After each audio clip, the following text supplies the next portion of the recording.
جمال الوجود بذكر الإله وتصفو الحياة بنور هدى.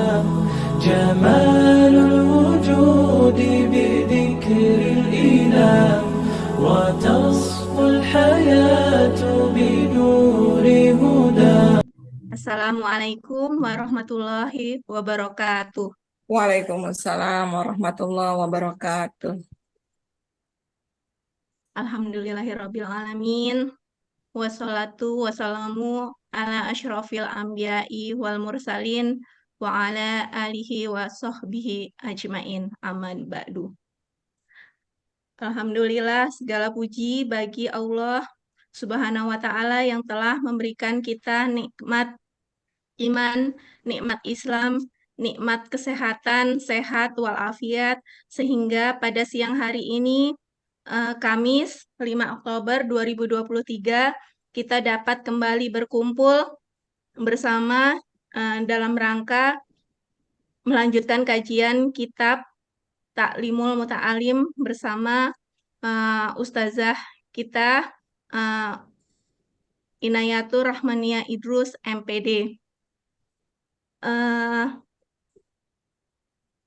Sholawat dan salam senantiasa kita curahkan kepada baginda Nabi Muhammad Shallallahu Alaihi Wasallam, karena dengan perjuangan beliau kita semua sekarang dapat menikmati ilmu-ilmu dengan mudah.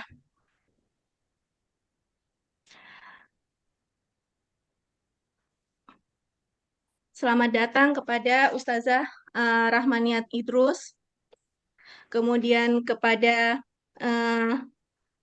Ibunda Guru dari Bu Mimi, ada Kak Ustazah Sri Lasmi, dan juga teman-teman di Majelis Taklim SPC. Siang hari ini kajian akan kita bagi menjadi 2 sesi. Yang pertama, kita akan mendengarkan Ustazah memaparkan materi selama kurang lebih 1,5 jam. Kemudian akan dibuka sesi tanya jawab sekitar pukul 14.30. Baiklah teman-teman, sebelum kita mulai kajian ini, marilah kita siapkan hati, luruskan niat, ikhlas lillahi ta'ala untuk menuntut ilmu. Kemudian kita persiapkan pena untuk mencatat apa-apa yang disampaikan Ustazah untuk mengikat ilmu. Kemudian kita awali dengan membaca surah Al-Fatihah bersama. A'udzu billahi minasyaitonir rajim. Bismillahirrahmanirrahim. Alhamdulillahi rabbil alamin. Ar-Rahmanir-Rahim. Maliki yaumiddin. Iyyaka na'budu wa iyyaka nasta'in. Ihdinash-shiratal mustaqim. Shiratal ladzina an'amta 'alaihim ghairil maghdubi 'alaihim waladdallin. Amin. Tidak berpanjang kata, kami persilahkan waktu untuk Ustazah Rahmania Idrus. Waktu kami persilahkan Ustazah. Terima kasih. Bu Fitri. A'udzubillahi minasyaitonirrajim. Bismillahirrahmanirrahim. Assalamualaikum warahmatullahi wabarakatuh. Waalaikumsalam warahmatullahi wabarakatuh. Alhamdulillahilladzi anzala sakinata fi qulubil mu'minin liyazdadu imanan ma'a imanihim walillahi junudus samawati wal ard wa kana Allahu aliman hakima. Assalamu alayna wa ala ibadillahis salihin. Allahumma salli ala Sayyidina Muhammad wa ala ali Sayyidina Muhammad. Allahumma inna na'udzubika min an nusyrika bika syai'an na'lamu wa nastaghfiruka lima la na'lamu. Allahumma inna na'udzubika min ilmin la yanfa' wa min qalbin la yakhsha wa min nafsin la tashba wa min da'watin la yustajabu laha. Amin amin ya rabbal alamin. Alhamdulillah, Masya Allah Ibu-Ibu, gimana kabarnya semuanya? Sehat ya? Ustazah, sehat Ustazah. Alhamdulillah sehat. Ustazah apa Sehat. kabar? Alhamdulillah kita semuanya dikasih Allah nikmat yang selalu bercucuran untuk kita semuanya, karena hidayah taufik Allah itu nikmat yang utama. Tentunya Allah lengkapi semua nikmat itu sampai hari ini sehat, dikasih waktu, dikasih tenaga. Masya Allah ya, fabi ayyi ala'i rabbikuma tukadziban. Nikmat mana yang kita bisa pungkiri? Kalau setiap napas kita aja itu adalah nikmat yang Allah kasih. Salawat dan salam selalu kita sampaikan kepada kekasih kita, Rasulullah Muhammad Sallallahu Alaihi Wasallam. Penuh rindu, penuh cinta kita. Semoga Allah sampaikan duduknya kita hari ini, meskipun di tempatnya masing-masing, menjadi bentuk istiqomah kita meniti jalan dakwah. Assalamualaikum ya Rasulullah. Allahumma salli ala Sayyidina Muhammad wa ala ali Sayyidina Muhammad kama sallaita ala Sayyidina Ibrahim wa ala ali Sayyidina Ibrahim fil alamina innaka Hamidum Majid. Alhamdulillah, Ibu-ibu semuanya, sebelumnya saya mohon izin, tadi ada berita maksudnya ada di perjalanan teman saya telepon mau ke sini dalam perjalanan. Saya bilang saya mau online dulu, jadi beliau minta linknya. Jadi mohon izin saya berikan dulu linknya supaya mungkin katanya kalau udah selesai online ikut terus baru masuk ke rumah. Nunggunya di masjid. Subhanallah ya. Jadi semoga Allah kasih sehat dari pagi ini. Ini tadi baru datang sholat langsung buka laptop. Semoga berkah semua ilmunya. Baik ya Ibu-ibu, semuanya kita lanjutkan hari ini Kitab Ta'limul Muta'allim pada bab keberapa ini? Faslun fi bidayatis sabqi wa qadrihi wa tartibihi. Betul nggak? Bab 6. Iya, 6. mulai belajar ya. Bab untuk memulai belajar. Kemudian bidayah itu memulai kapan kita mulai belajar, wa qadrihi dan takarannya, ukurannya, wa tartibihi juga urutannya. Jadi kitab ini membahas kapan kita bisa memulai hari-hari yang baik untuk mengulang, membaca. Terus banyaknya orang itu kalau mulai belajar semangat, mulai menghafal Quran semangat langsung 30 ayat hafal, besokannya hilang gitu. Ini dia takarannya, kita yang tahu takaran-takaran kita kapan belajar itu yang baiknya. Udah dapat ya Ibu-ibu ya semuanya? Insya Allah. Oke, kita lanjut. Bismillahirrahmanirrahim. Karena Ustadzuna Syekhul Islam Burhanuddin rahimahullah ta'ala yuqifu bada atas sabqi ala yaumil arbi'a. Nah, di sini guru kita Syekh Islam Al-Burhanuddin. Yuqifu itu dari kata waqaf, menetapkan mulai belajar itu periodenya pada mulai hari Rabu. Jadi ini bukan dari hadis, tetapi kebiasaan-kebiasaan ulama yang mungkin bisa kita ambil, tetapi tidak dijadikan hukum. Ya, kalau kita mau mulainya hari Jumat, Ustazah, tapi saya bisanya Jumat, ya nggak apa-apa. Yang penting jangan pernah menunda niat kebaikan. Ya kan kalau Jumat nunggu ke Rabu itu kan lama lagi. Tapi di kitab taklim alasannya, di kitab Ta'limut Ta'lim tuh Rabu, nunggu Rabu deh gitu. Belum tentu Rabunya Allah masih kasih kita umur. Maka ketika mungkin ada getaran untuk belajar, langsung disegerakan. Karena di antara bentuk khonnas itu, bisik-bisik di dada kita, di antaranya upayanya adalah extending, memperpanjang waktu terus mengulur-ulur gitu. Sesuatu yang diulur-ulur itu akan berpotensi nanti nggak bisa dikerjakan. Nah, ini menurut Imam Al-Burhanuddin, beliau menetapkan belajar itu pada hari Rabu. Wa kana yarwi dzalika hadisan wa yastadilla bihi wa yaqul. Dalam hal ini beliau meriwayatkan sebuah hadis. Dan ini beliau mengambil dalil dari hadis ini. Apa hadisnya? Qala Rasulullah sallallahu alaihi wasallam, "Ma min syai'in budi'a fi yaumil arbi'i illa waqad tamma." Tiada sesuatu yang dimulai pada hari Rabu melainkan akan menjadi sempurna.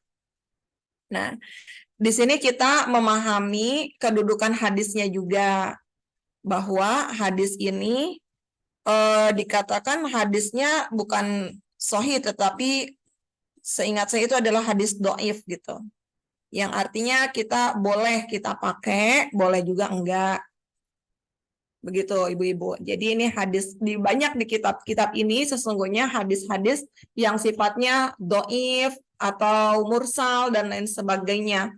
Hanya memang kalau kita belajar adab, ulama pun menyepakati hadis dhaif itu boleh digunakan untuk yang sifatnya menjadi penyemangat kita. Itu boleh.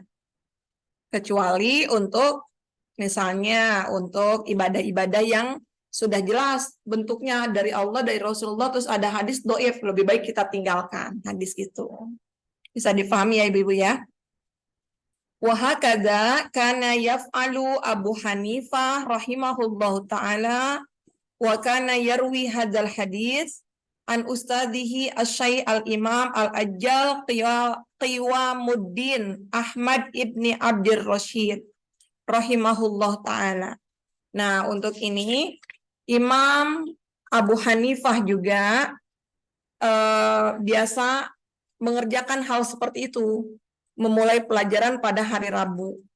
Beliau juga mengikuti hadis yang diriwayatkan di atas dengan sanadnya yang sama. Dari guru beliau itu Imam Ahmad Qiwamuddin Ahmad bin Abdur Rasyid. Sami'tu mimman athiqu bihi. Nah, saya mendengar ada orang yang percaya kepada Syekh Imam Yusuf Al-Hamadani. Sampai mana tadi? Sami'tu mimman athiqu bihi anna Syekh Aba Yusuf Al-Hamadani kana yuqifu kulla amalin min a'malil khair ala yaumil arbi'a. Nah, di sini ada riwayat juga Imam Yusuf Al-Hamadani memulai semua perbuatan baik itu pada hari Rabu. Kenapa? Wa hakadza li'anna yaumal arbi'i yaumun khuliqa fihi nurun wa huwa yaumun nahsin fi haqqil kufar fayakunu mubarakan lil mu'min. Kenapa seperti itu? Karena pada hari Rabu Allah menciptakan cahaya katanya. Dan hari itu merupakan hari yang nggak baik buat orang-orang kafir. Sehingga kalau hari menjadi nggak baik buat orang kafir yang menjadi musuh kita, hari itu menjadi hari yang diberkahi oleh orang mukmin. Nah, nanti kita perlu teliti dulu hadisnya ya ibu-ibu ya. Namun saya belum mendapati hadis yang sahih tentang hal ini. Hanya yang kita tahu hari yang terbaik itu adalah sebetulnya Sayyidul Ayyam adalah hari Jumat. Sementara untuk hari-hari lain yang saya dapati memang tidak ada pengistimewaan hari-hari tertentu. Kecuali memang ini ada ya dengan keterbatasan ilmu saya nanti kita cari lagi tahrijnya hadis ini. Wa amma qad russabti fil ibtida'i fakana Abu Hanifah yuhki an Syekh al-Qadi al-Imam Umar ibnil Imam Abi Bakrin Az-Zarnaji rahimahullah ta'ala.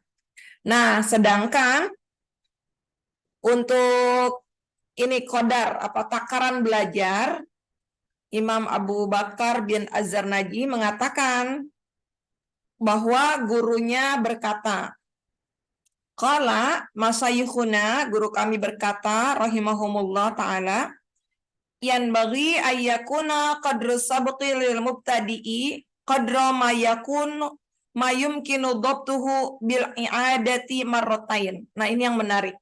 Kalau kita mau belajar, dikatakan sebaiknya standar orang yang baru belajar itu adalah perkiraannya dia mampu memahami pelajaran dengan mengulanginya 2 kali. Itu yang dia mampu. Kalau dia bisa mengulangi 4 lembar itu sampai 2 kali, berarti disitulah standarnya. Gitu, Bu. Jadi ternyata kita juga punya takaran yang berbeda-beda. Tapi standarnya ketika kemampuan kita bisa mengulangi sampai 2 kali. Gitu. Wa yazidu kulla yaumin kalimatan. Dan setiap hari tambah 1 kalimat. 1 kalimat. Baris keberapa ya? Ibu baris keberapa, Bu? Buku saya sih baris keempat yang buku putih. Ada yang bisa kasih info, Bu Fitria tuh dari tadi nyari-nyari rupanya ya. Baris ketiga, Ustazah. Baris ketiga. Masih di atas kan ya? Iya. Nah, jadi kita belajar itu Ibu-ibu, pertama baca, terus ngulang 2 kali. Ini yang dikatakan oleh para ulama.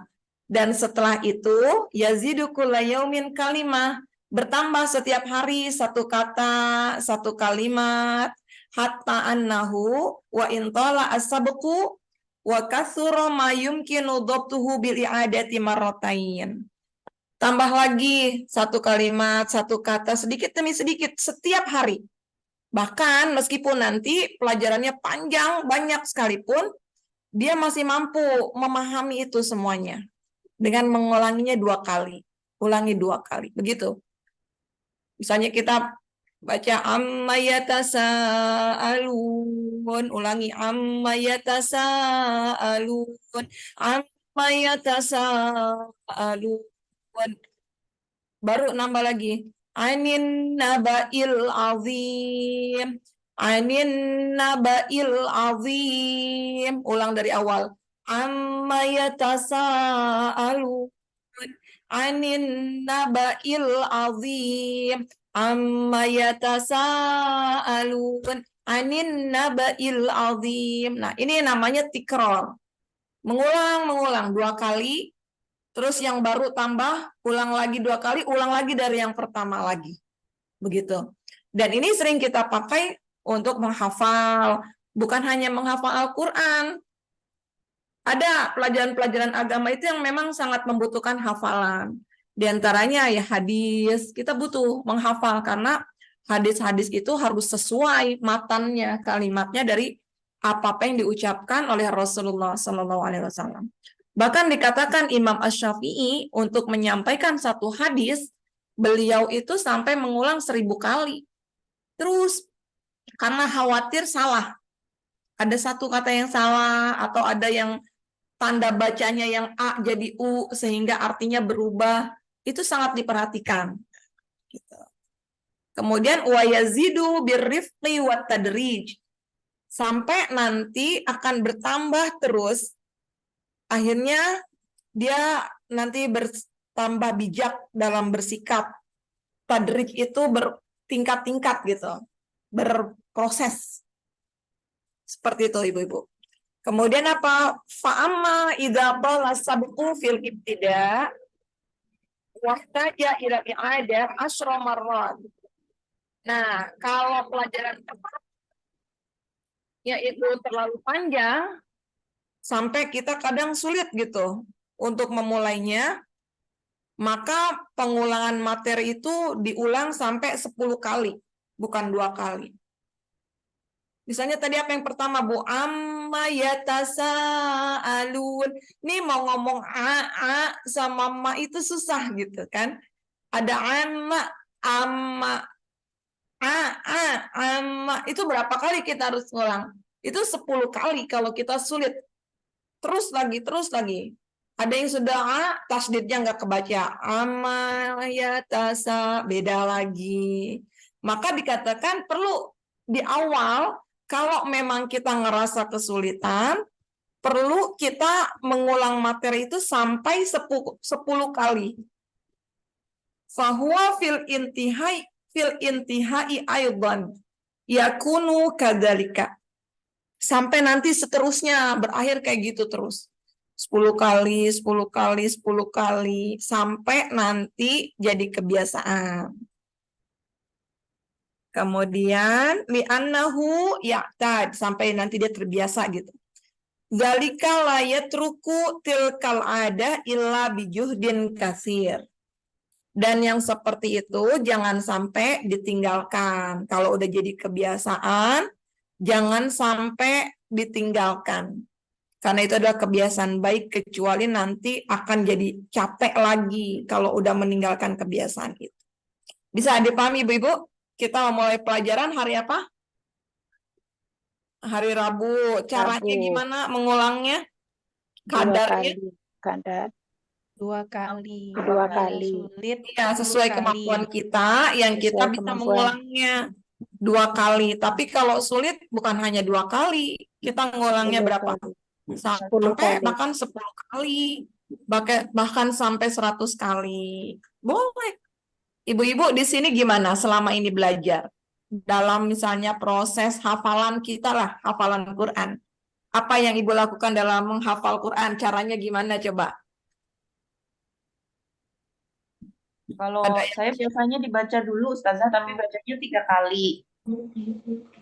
Satu dibaca? ayat dibaca 3 kali, nanti coba diulang lagi tanpa melihat.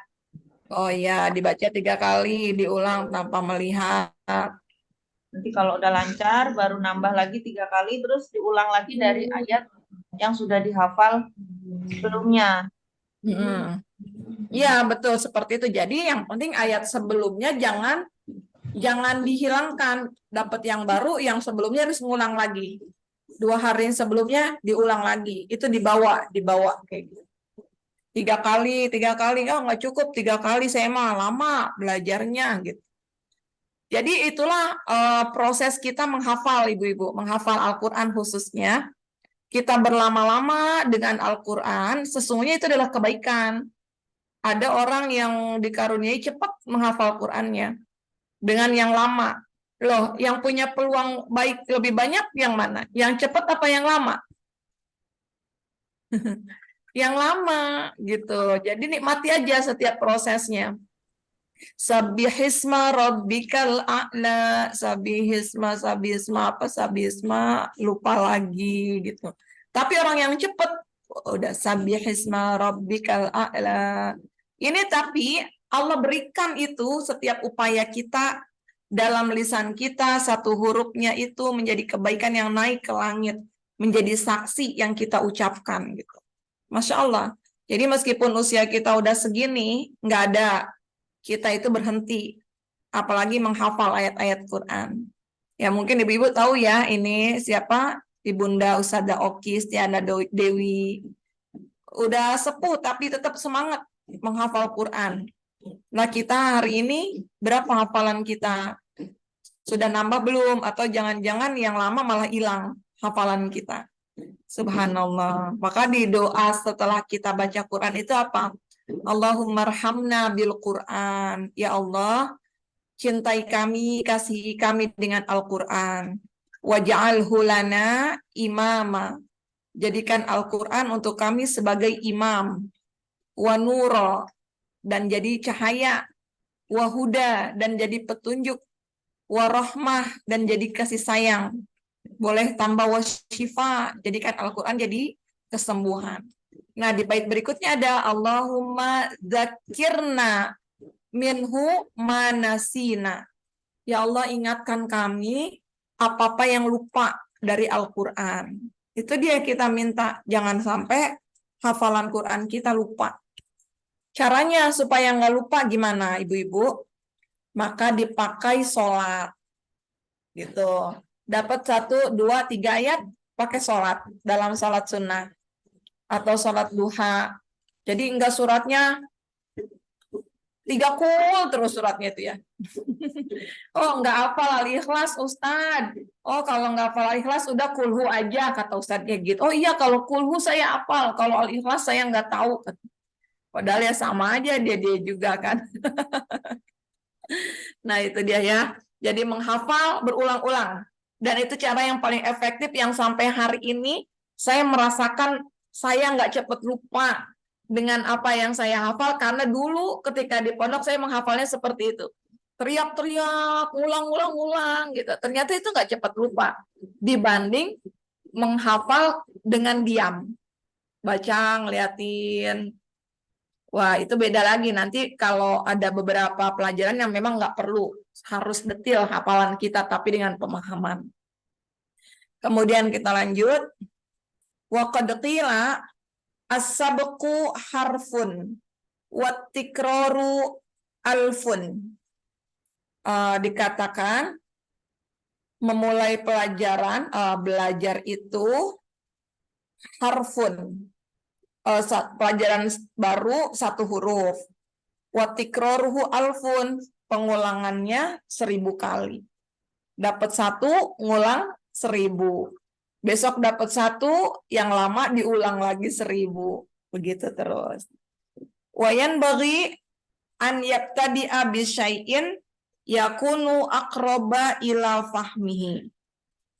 Dan seorang penuntut ilmu, kalau mau belajar itu, hendaknya dia itu memulai dari ilmu yang mudah difahami.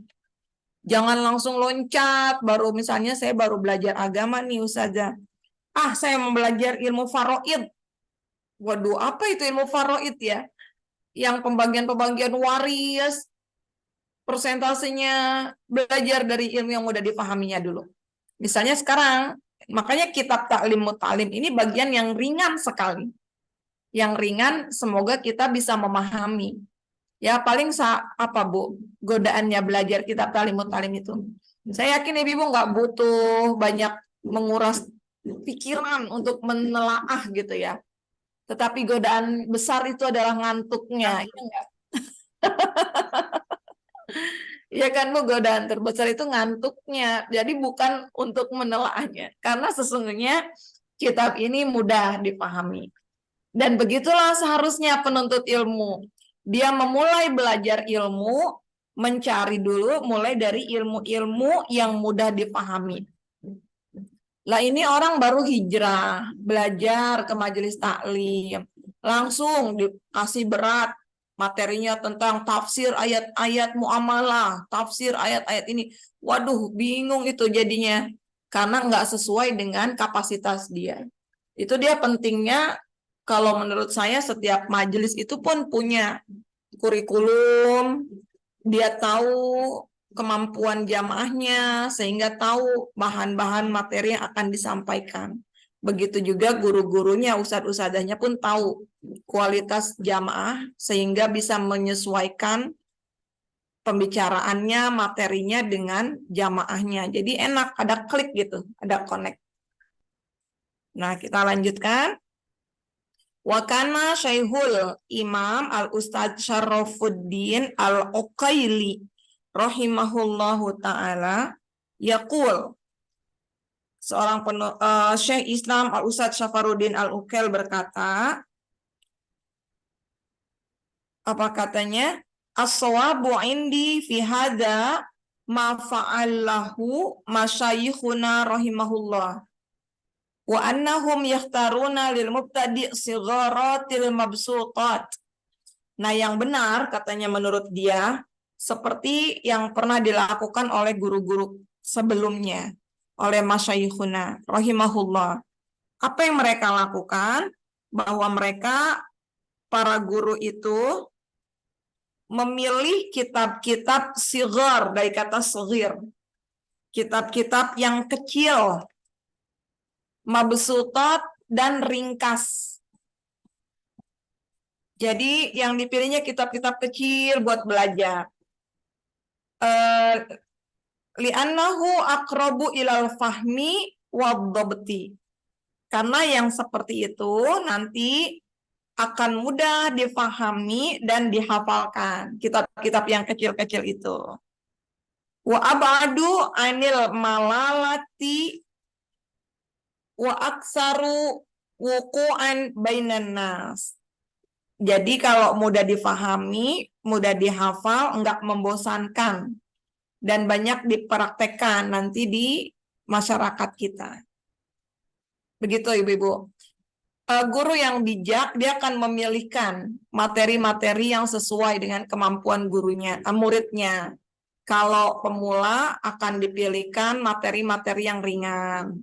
Nanti naik lagi, materinya lebih berat lagi. Naik lagi, naik lagi.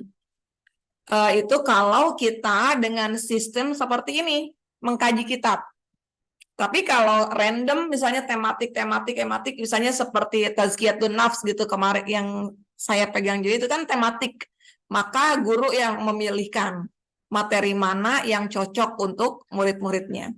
Tetapi kalau dengan kitab, sebaiknya dipilihkan kitab yang ringan dan kecil, yang mudah difahami. Sampai sini, ada yang mau ditanyakan dulu sebelum kita lanjut?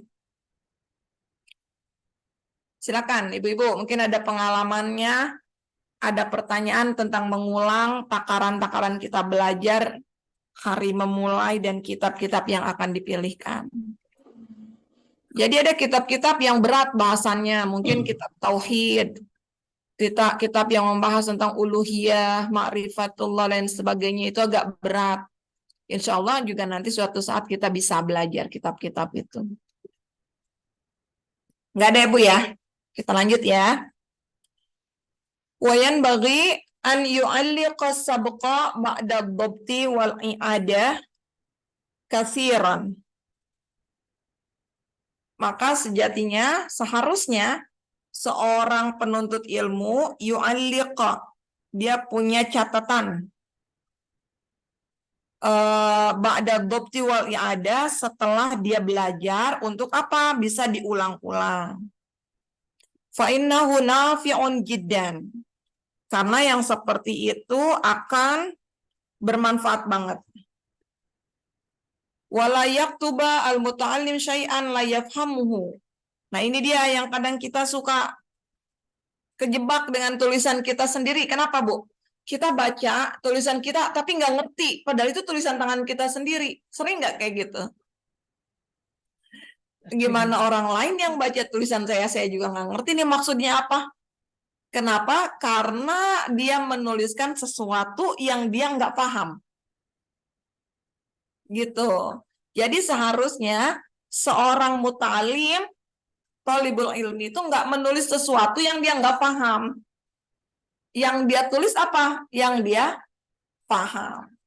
Jadi jangan juga gini, ada orang saya banyak melihat ya, pegang pulpen semangat nulis. Semua kata yang dari gurunya dia tulis. Jadi itu kayak merekam aja, ditulis semuanya. Sampai rumah dia baca, boro-boro mau baca. Lihat tulisannya aja, udah capek ngeliat tulisannya sendiri. Nggak jelas apa yang ditulis. Karena semuanya ditulis. Tetapi insya Allah kita sudah tahu. Yang kita tulis garis besarnya. Guru ngomongnya apa. Kalau bisa kita bikin mind mappingnya. Oh ternyata ini ke sini. Ini ke sini, ini ke sini, dan itu lebih baik lagi. Jadi jangan sampai kita menulis sesuatu yang kita nggak ngerti. Karena nanti kita akan bingung sendiri bacanya. Kenapa? Karena itu, fa'innahu yurithu kalalatat tabu'i, wa yudhibul fitnah, wa yudayyi'u awqatahu. Karena yang seperti itu nanti akan apa? Melemahkan karakter kita. Karakter untuk apa lemah? Karakter menghafal lemah karena kita nggak ngerti apa yang mau diapalin. Apalagi menghilangkan kecerdasan. Jadi ya gimana mau pinter ya? Apa-apa yang kita tulis kita nggak ngerti sendiri. Dan membuang waktu. Kita sibuk dengan melihat catatan-catatan yang kita nggak paham sendiri.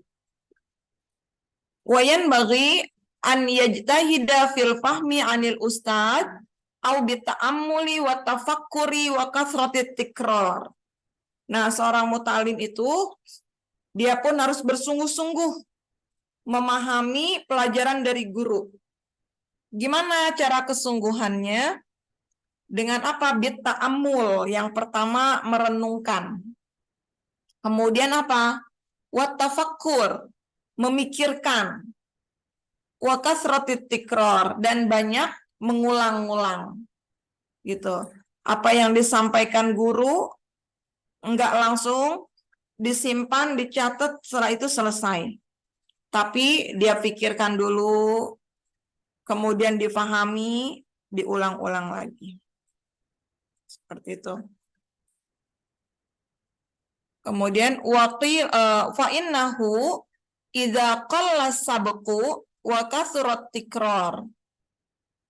Karena sesungguhnya kalau pelajaran itu masih sedikit, akan terus sering diulang-ulang, wa ta'ammul, kemudian direnungkan, yudroku wa yufham, akan dapat dimengerti dan difahami. Ini dia, Bu. Kita kadang suka meremehkan pelajaran-pelajaran yang sering dikasih oleh guru-guru kita. Ah, itu pernah. Ah, itu udah dikasih. Antara guru A dengan guru B sama. Kayaknya materinya itu-itu juga deh. Itu kan kita ya, Bu ya. Kita kadang cepat bosen dengan materi yang disampaikan. Ternyata bisa jadi ketika disampaikan pertama dengan penyampaian kedua, itu selalu ada poin yang mungkin isinya itu sama, tetapi kita dapatnya itu beda. Misalnya kan yang pertama itu ada A, B, C, D, E, F gitu ya. Yang kedua pun ada A, B, C, D, E, F. Yang pertama kita hanya dapat A, B, C. Tetapi kita ngulang lagi yang kedua, oh kita dapat D, E. Ngulang lagi yang ketiga, oh ternyata baru ketemu ada F di situ. Nanti ngulang lagi, oh berarti saya bisa menggabungkan antara A, B, C, D, E, F itu harus berurutan. Nah itu namanya tikror. Mengulang, karena di setiap pengulangan itu Allah kasih ilham, Allah kasih pemahaman lagi. Jadi saran saya, sebagai murid kita semuanya jangan cepat bosan. Mengulang sendiri atau mengulang lagi ilmu-ilmu yang sudah disampaikan oleh guru. Atau kalau gurunya sudah mengajarkan itu diulang lagi berkali-kali, tentu pasti ada poin-poin berbeda yang kita dapat. Misalnya, saya ulang itu kajian selalu istisqa bil Quran, mencari kesembuhan dengan Al-Quran. Karena target saya memang supaya semua orang sebanyak-banyaknya paham bagaimana dia bisa menghadirkan Al-Quran menjadi kesembuhan. Dan di setiap kesempatan, tempat pertama saya diminta mengisi kajian, saya selalu minta materinya tentang itu. Ternyata dengan saya menyampaikan, artinya kan saya mengulang. Saya mengulang lagi. Bosan enggak? Oh ternyata ketika saya menyampaikan sekarang, dengan yang lalu, Allah kasih pemahaman lagi. Besokannya nyampein lagi, padahal sama materinya. Allah kasih lagi, dibuka lagi satu ilmu yang baru. Kasih ilmu yang baru. Sampai akhirnya Masya Allah. Jadi kalau dibilang, wah materi itu orang-orang tahadus bin Imam, orang-orang itu kalau udah nyebut nama saya, pasti kenalnya terapi Quran gitu. Ya karena selain memang saya ilmunya cuman itu bisanya, tapi saya ulang-ulang terus, akhirnya malah berkembang. Begitu, Bu. Jadi kita jangan pernah bosan untuk mengulang satu pelajaran meskipun sedikit, ulang lagi. Apalagi materi misalnya tadabbur Quran dengan Ustazah Fadilah. Jangan sampai yang saya khawatirkan materi beliau ini kan agak berat Ustazah Fadilah itu. Maka ibu-ibu harusnya mengulang terus, mengulang. Apalagi kita kemampuan guru, Masya Allah ya, beliau itu kan keilmuannya luar biasa. Beliau berjalan, tetapi kita ngikutin nanti tertatih-tatih, yang lamanya nggak pernah diulang. Nah, jadi silakan mengulang lagi, entah itu di rumah, atau minta lagi diulang materi-materi sebelumnya. Karena ya saya pun sedikit paham, jangan sampai kita terlalu banyak berjalan, tetapi materi sebelumnya kita lupa, dan bahkan mungkin hilang dari ingatan kita. Na'udzubillah. Sementara itu materinya baik-baik, bagus semuanya. Iya Pak, iya Ibu-Ibu. Kalau salah saya tolong dikoreksi ya. Itu berdasarkan pengamatan saya aja. Jadi kadang saya kalau mengikuti dengan Dewi Allah, materinya bagus banget. Sayang ini, kalau mungkin karena pemahaman penyampaian orang berbeda-beda. Kalau muridnya nggak dibimbing untuk mengulang lagi. Ya jadi dianggap udah selesai, besok selesai. Jadi kan lanjut. Padahal perlu kita mengulang, apalagi materi-materi. Sampai mana tadi? Wa idza tahawana fil fahmi. Oh, sampai mana tadi? Hifdun harfun, harfa ini. Qila, dikatakan. Hifdhu harfaini khairun min simai waqraini. Menghafal dua huruf atau dua kata itu lebih baik daripada mendengarkan dua beban berat. Artinya mendengarkan dua buku tanpa menghafalnya. Sudah berapa banyak ilmu yang kita dengarkan, ibu-ibu? Ada nggak yang kita hafalkan? Meskipun kita menghafal dua kalimat aja. Apa dua kalimat yang sering, yang bisa kita hafal dari ilmu yang misalnya ta'lim aja. Ibu kayak gini kan mendengarkan, Bu. 1,5 jam loh ngedengerin saya bicara. Apa yang ibu-ibu hafal gitu? Ada nggak? Maka lebih baik kita menghafal dua aja kalimat dari setiap pertemuan. Daripada kita ngedengerin tapi nggak ada yang kita hafal. Gitu. Itu untuk pelajaran-pelajaran tertentu yang memang harus dihafalkan. Wa fahmu harfaini khairun min hifdzi waqraini. Tetapi menghafal juga nggak cukup. Ada lagi, memahami dua huruf atau dua kata. Itu lebih baik daripada menghafal dua buku. Jadi mendengarkan, di atasnya ada menghafalkan, di atas hafalan ada apa ibu-ibu? Memahami, pemahaman. Jadi ini berlaku untuk ilmu-ilmu lain lagi yang butuh kita pemahaman. Misalnya, kita sering dengar, sering baca surat, misalnya Al-Hasyr ayat 21 lah, ayat 21. Lau anzalna hadzal qur'ana ala jabalin la ra'aitahu khashi'an mutasaddian min khasyatillah. Seandainya kami turunkan Al-Quran di atas gunung, engkau akan melihat gunung itu hancur karena tunduk taat kepada Allah Subhanahu wa Ta'ala. Ini ibu baru mendengar, ya kan Bu? Terus ada lagi yang ibu hafal. Oh, gunung hancur kalau diturunkan Al-Quran. Gunung hancur diturunkan Al-Quran. Ibu hafal itu. Nanti ada yang kita pahami. Kenapa gunung itu bisa hancur? Diturunkan Al-Quran. Di ujungnya ada watilkal amsalu nadribuha linnasi la'allahum yatafakkarun. Oh, ternyata itu hanya permisalan. Permisalan buat manusia. Enggak benar, sungguh-sungguh enggak. Karena lau di situ adalah huruf yang mustahil. Seandainya, tapi mustahil itu Allah lakukan. Allah enggak menurunkan itu, tapi seandainya loh. Tapi enggak benar terjadi. Maksudnya apa kalau gunung aja bisa hancur? Tentunya yang lain makhluk-makhluk Allah selain gunung pun bisa hancur kalau dibacakan Al-Quran. Maka level ini berbeda-beda. Faham, hafal, dengar. Kita nggak bisa memahami kalau kita nggak dengar. Tetapi jangan juga dilewatkan hafalannya. Misalnya ketika kita butuh dalam dakwah untuk menyebutkan ayat itu, saya sangat sering sekali mendengar, mungkin karena keterbatasannya, para ustadz tidak menyebutkan ayatnya, tetapi hanya arti. Nah, di situ juga kita perlu hafalan, menghafal, karena kita mendapatkan keberkahan dari Al-Quran. Setiap satu hurufnya itu ada 10 kebaikan, dihafalkan, baru difahamkan artinya. Jadi, mendengar, menghafal, memahami. Wa idza tahawana fil fahmi walam yajtahid marratan aw marrataini ya'tadu dzalika fala yafhamul kalam al-yasir.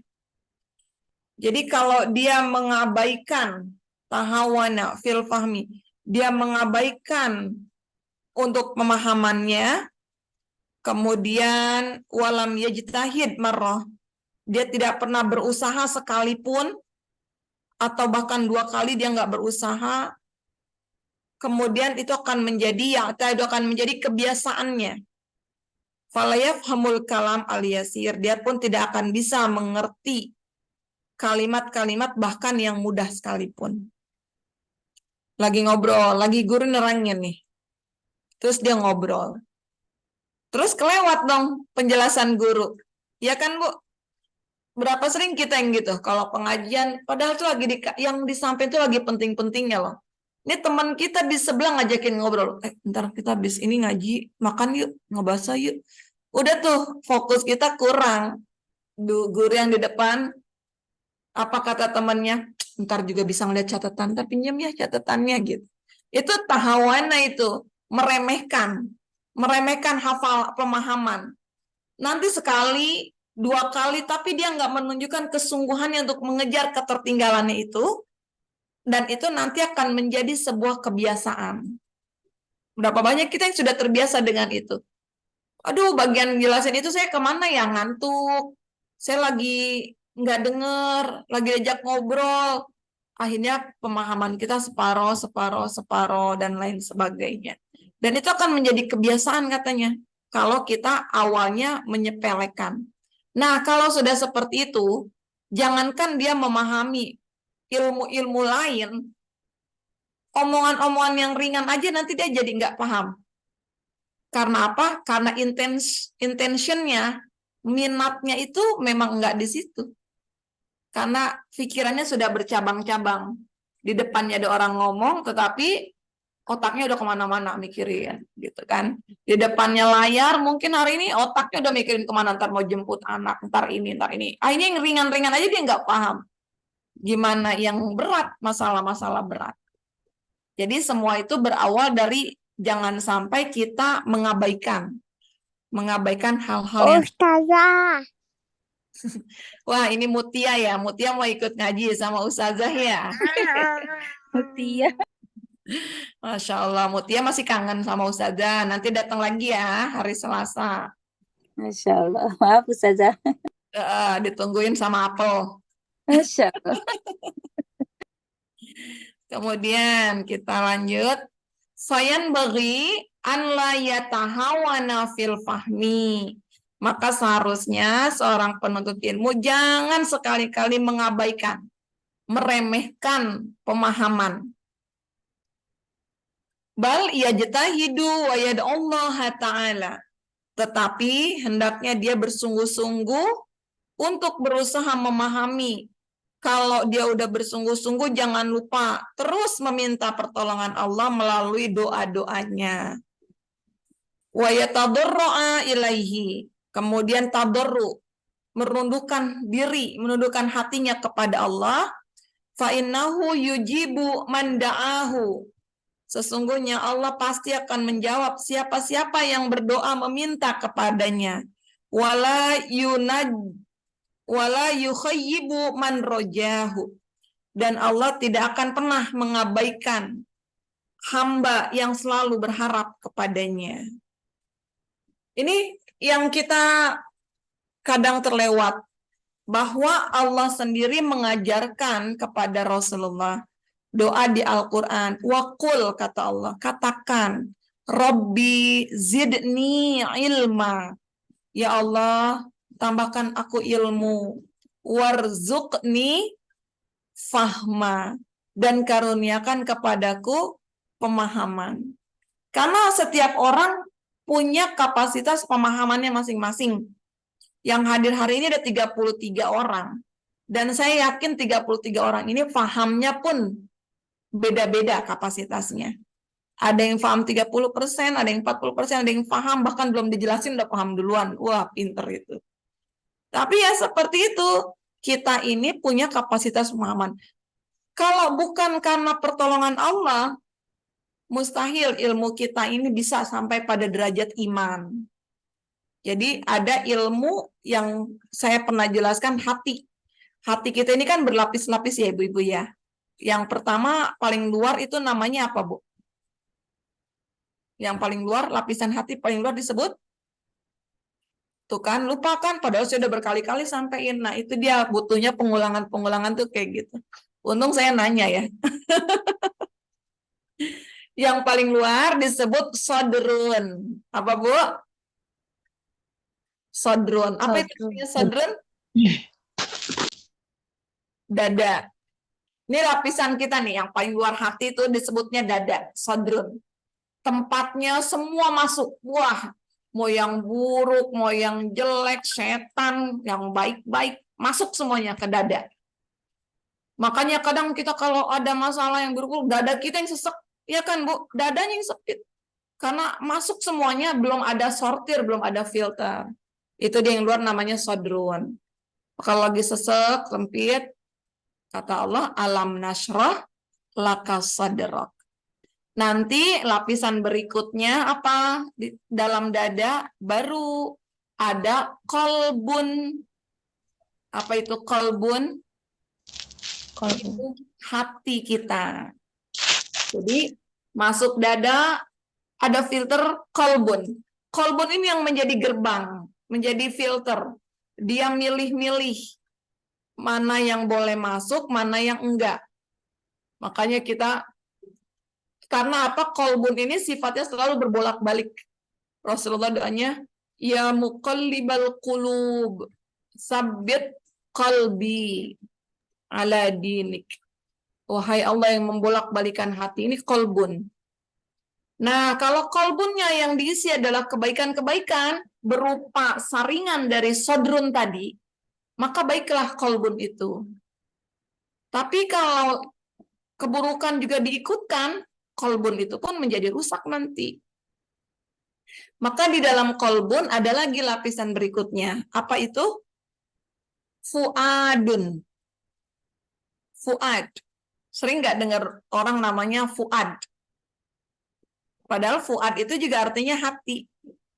Hati yang apa? Hati nurani. Itu fuad. Kalau kolbun masih bisa lah bolak-balik. Iya sih, emang sih belajar itu penting, belajar agama. Tapi kan gue masih muda gitu loh. Tuh kolbun tuh masih bolak-balik. Masih pengen lah kayak orang-orang gitu. Tapi kalau udah masuk ke fuad, hati nurani, kata Allah, maka zabal fuadu ma ro'a. Bahwa hati nuranimu itu nggak akan pernah bohong atas apa-apa yang dia saksikan. Kalau ada orang kasih racun, kolbunnya mungkin bilang, soalnya dia salah, diracunin gini. Tapi fuad, hati nuraninya nggak akan bisa bohong. Fuad bilang nggak boleh yang kayak begitu, nanti kamu akan bersalah. Pasti ada rasa bersalah. Itu hati nurani. Nah, di bawah dalam fuad itu ada lubun. Lubun itu tempat bersemayam nurnya Allah Subhanahu wa Ta'ala. Yang dalam hati kecil orang itu, pasti dia rindu ingin berjumpa dengan Allah. Ya kan, Bu? Mau orang itu ahli maksiat apapun, pasti sesungguhnya ada keinginan dia untuk mendekat dengan Allah. Tetapi nanti bagaimana hati itu dikelola. Kalau yang boleh masuk baik-baik, dia akan semakin tajam. Fuadnya makin tajam, jadi cahaya, bercahaya, sampai hati nuraninya terus yang main. Segala satu. Nah, ketika kita belajar ilmu, nanti ilmu itu posisinya mau dimasukin kemana nih? Kalau ilmunya cuman sampai sodrun, di dada, belajar tapi cuma nyampe dada, maka jadilah dia orang yang terus menggunakan akalnya. Kok tadi begitu sih? Kok kenapa sih begini? Kan harusnya enggak. Pusing dia, mikirin terus. Karena dia masih ilmu itu masuk ke dada, dipertanyakan terus. Tapi kalau dadanya Allah kasih ke lapangan, kebaikan, ilmu itu masuk kepada kalbunya, kepada hatinya, barulah dia jadi iman. Yang akan membimbing hidupnya terus dengan ilmunya itu. Nanti iman, terus masuk lagi kepada fuad, bimbing jadi amal. Jadi terimplementasi ilmu yang dia kerjakan, yang dia pelajari. Nah, sekarang derajat keilmuan kita. Dari banyak orang-orang yang belajar, mungkin termasuk kita, saya sendiri. Ilmu kita itu sampainya di mana hari ini? Apakah baru sebatas di dada? yang terus kita pakai dengan logika kita, atau sudah masuk ke kalbu kita, atau masuk ke fuad kita, yang menjadikan buah dari ilmu itu adalah amal.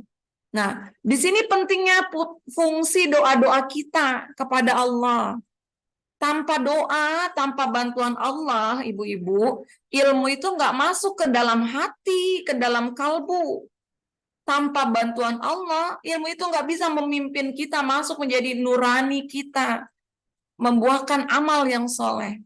Tetapi ilmu itu ternyata masih disimpan di dalam dada kita. Karena kita lupa minta, Robbi zidni ilma, warzuqni fahma.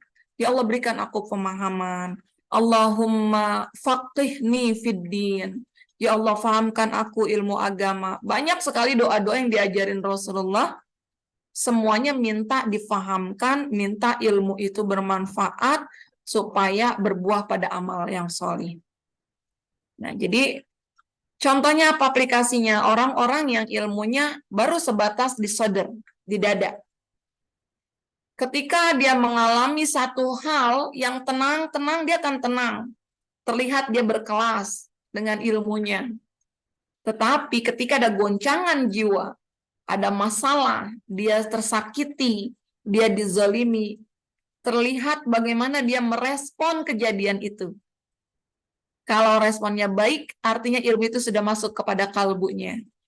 Tapi kalau ternyata, maaf, kita juga banyak ya contoh-contoh orang-orang pintar ketika tersinggung, wah, yang dilakukan apa? Bales. Yang dilakukan, dia nggak rela, harga dirinya jatuh dengan ilmunya dan lain sebagainya. Padahal sesungguhnya respon dia itu sedang mendowngrade keadaan dirinya sendiri, sedang menjatuhkan nilai dirinya sendiri. Padahal seharusnya ilmu itu sudah masuk ke dalam kalbunya. Jadi di sini saya berpikir beberapa kejadian-kejadian yang belakangan ini saya alami beredar di depan kita semuanya. Mereka orang-orang yang berilmu, mereka orang-orang yang Allah kasih pemahaman, tetapi tanpa bimbingan Allah, tanpa iman, ternyata begitu saja perilakunya. Banyak yang jontos-jontosan, banyak yang pengen menunjukkan dirinya, bahkan sikut kanan, sikut kiri, bahkan dengan cara-cara yang enggak baik, adab-adab diterabas, artinya ilmu itu belum sampai tanpa bantuan Allah Subhanahu wa Ta'ala. Maka ibu-ibu, kita ini 33 orang, duduk boleh kita sama, majelisnya sama, gurunya sama, kitabnya sama, bahasanya sama. Tetapi pemahaman setiap orang itu Allah kasih berbeda. Tetapi ilmu itu masuk ke dalam hati, ke dalam kalbu, menjadi cahaya, itu pun berbeda-beda. Kalau kita boleh hanya menggunakan otak kita, tentulah orang-orang yang brilian, yang pintar itu dia akan hebat. Tetapi ada peran faktor X yang jauh lebih besar itu, yaitu pertolongan Allah Subhanahu wa Ta'ala. Begitu ibu-ibu. Jadi ini kita belajar ta'lim muta'lim, Masya Allah, kalau saya sendiri belajar memahami, belajar menundukkan diri kita, sungguh-sungguh minta pertolongan Allah, semoga ilmu yang kita pelajari masuk ke dalam kalbu, masuk ke dalam nurani kita, masuk ke dalam fuad, dan disitulah kita bisa mendapati Allah Subhanahu wa Ta'ala dengan ilmu kita. Begitu ya Bu ya. Jadi Allah itu tidak pernah lepas, tidak pernah meninggalkan orang-orang yang selalu meminta kepada Allah. Wa qala rabbukum ud'uni astajib lakum.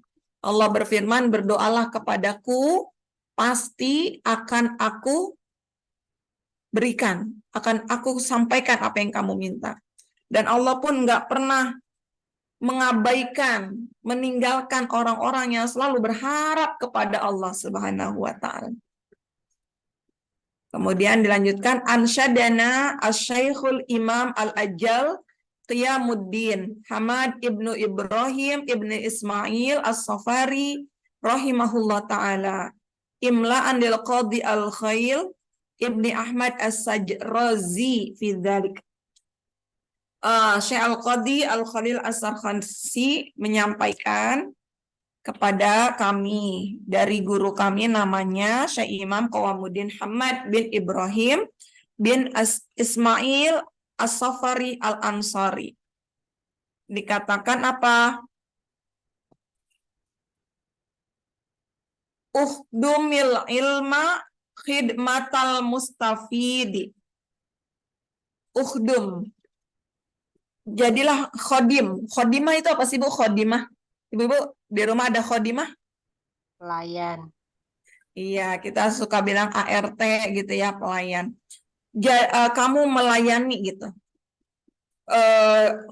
Khidmah, berkhidmah kepada ilmu. Jadilah pelayan ilmu. Khidmatul mustafid, seperti pelayanan orang-orang yang sungguh-sungguh dia berharap dapat kebaikan dari ilmu itu. Wa adim darsahu bi fi'lin hamid.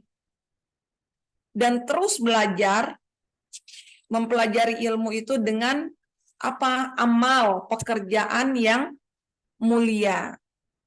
Gitu, supaya ilmu itu dapat, kita melayani, menjadi pelayan, berkhidmah untuk ilmu, karena kita berharap dapat kebaikan-kebaikan dari ilmu itu.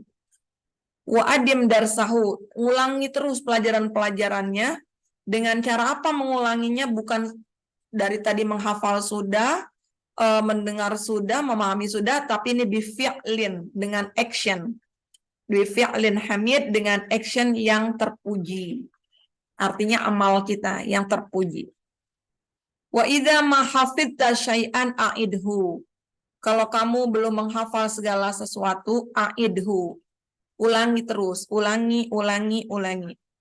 Tsumma akidhu ghayatat ta'kid. Lalu kalau sudah itu, akid, kuatkan. Dengan apa dikuatkannya? Dengan catatan. Sebisa mungkin, gitu. Kuat dengan sekuat-kuatnya.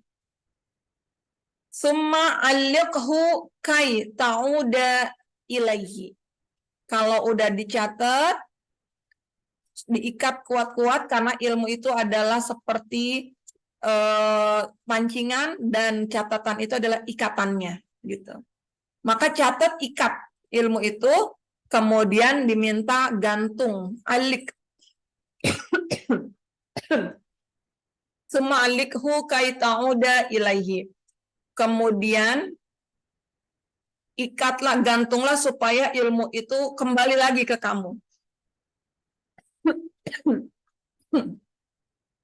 Wa ila darsihi ala ta'bid. Setelah itu kamu mengulanginya lagi, mengulangi pelajaran-pelajarannya itu agar kamu bisa selama-lamanya. Itu dia. Nah, lanjut. Wa idza ma aminta minhu fawata.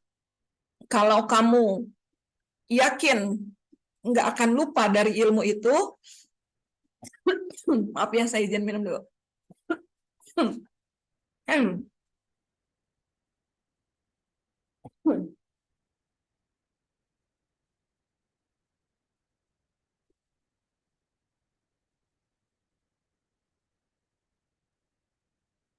Wa idza ma aminta minhu fawata. Kalau kamu yakin nggak akan lupa dari ilmu itu, fantabid ba'dahu li syai'in jadid. Maka baru setelah itu Anda diminta berpindah mencari ilmu yang baru. Jadi kata kuncinya apa? Kalau kita belajar, make sure, yakinkan ilmu yang kita pelajari itu kita nggak lupa. Cari lagi ilmu yang baru. Nah, ini dia yang dikatakan oleh ulama. Guru saya pernah menulis, berikan otakmu waktu untuk mencerna ilmu itu. Imam Asy-Syafi'i itu, Bu, jalan berbulan-bulan, dapat satu hadis, berhenti dulu. Itu apa? Untuk mencerna ilmu. Sampai beliau yakin hadis itu nggak akan hilang dari ingatannya. Baru tambah lagi hadis yang lain. Begitu terus. Ulama-ulama juga mencontohkan seperti itu. Maka dalam bahasa ilmiah dikatakan berikan otak Anda waktu untuk mencerna ilmu itu. Nah, kalau kita hari ini gimana Ibu-Ibu? Lebih banyak kita menerima atau kita mencerna ilmu yang kita dapati hari ini? Menerima. Menerima. Wah, kita tuh kalau ngaji tuh ya Senin, tahsin, Selasa, tafsir gitu. Kita nerima-nerima. Tapi setelah itu mungkin kita nggak memberi kemampuan otak kita kesempatan untuk mencerna itu. Maka wajarlah ilmu itu cuma dapat hilang, dapat hilang, dapat hilang. Iya apa iya, Bu? Iya. Ini fenomena kita. Dalam satu pekan aja kajian-kajian itu banyak banget.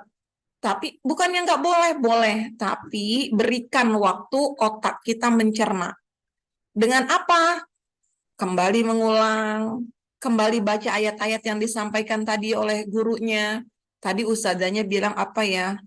Ini apa ya? Ini apa ya? Ulangi lagi, baca lagi di Al-Quran. Itu maksudnya mencerna.